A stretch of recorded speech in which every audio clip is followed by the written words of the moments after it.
She was born into Adeyemi family in Falola village, Akinleye local government area, Ojuoro state. Her father's name was Adeyemi, one of the sons of late Chief Agbajelola, while her mother's name was Adeyinka.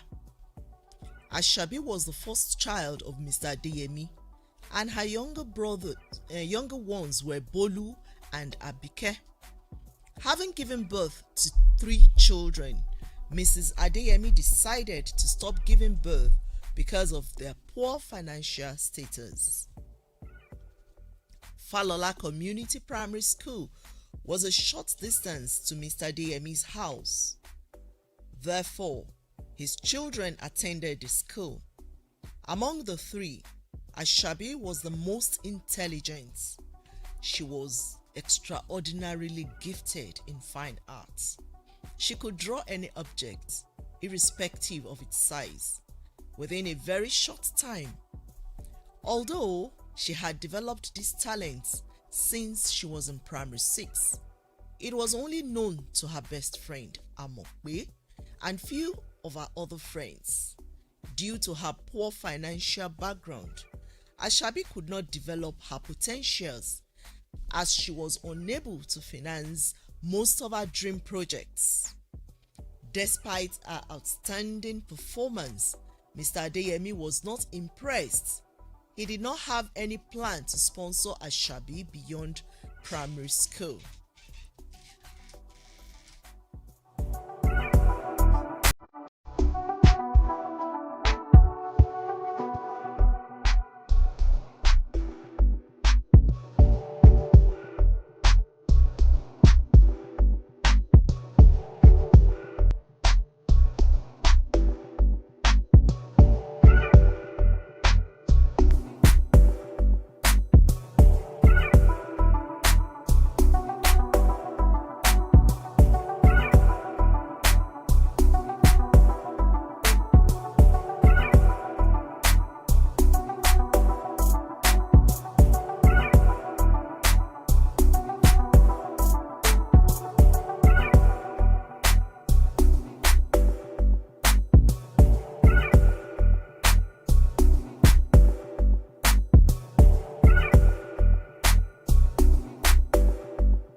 One Friday morning on the assembly ground, Mr. Aderogba, the head teacher, addressed the students on the need for punctuality.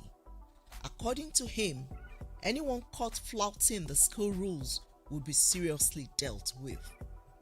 Meanwhile, the new commissioner for education in the state, Dr. Adeniyi Afisu, had started visiting schools and warning that any school found disregarding rules and regulations would be closed down.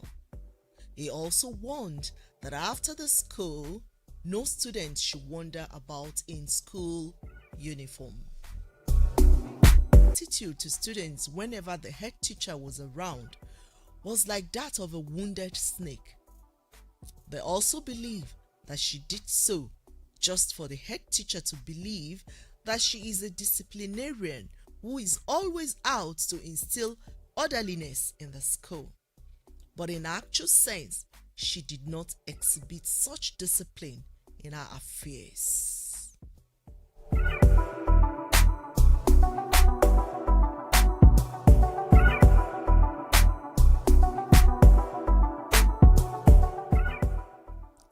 So that is the end of chapter 1 of Ashabi, the lucky girl. Now, children listening, listen to these questions and send your answers to info@oxygen 96.9 FM. Policies and rules that would enhance the well-being of the masses. Among the commissioners present were Dr. Adeniyi Afisu for Education and Professor Oluokun Emmanuel for Agriculture. The state governor encouraged the commissioners to come up with spectacular blueprints for their respective ministry. Mrs. Adeniran has been doing everything in her power to entreat Professor Oluokun, her brother, to ensure a transfer from Falola village to Olodo town where her family resides. That day, she visited her brother, who was just coming from the meeting with the state governor. He was pondering on the issue of getting a reasonable project to present to the governor. Omolara, did you go to school today? He inquired. Professor, I went to school. I'm just coming from the bush, she responded. Professor Oluokun felt that if truly her place of work was in the bush, there must be more to the matter than he knew. Mrs. Adeniran urged her brother to stop joking and assist her in relocating to the city.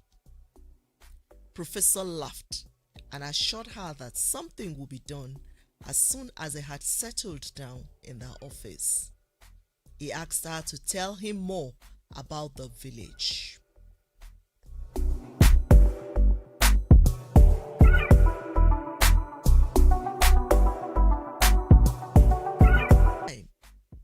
Imagine traveling every Monday morning and Friday evening on that bad road. She expressed her surprise that Falola was part of Ojuoro State when it was at the extreme end of Akinleye local government area in Ojuoro State. Professor threw another joke. Is there any airport close to Falola village? Mrs. Adeniran laughed and said, How is that possible? How can they have an airport in that village?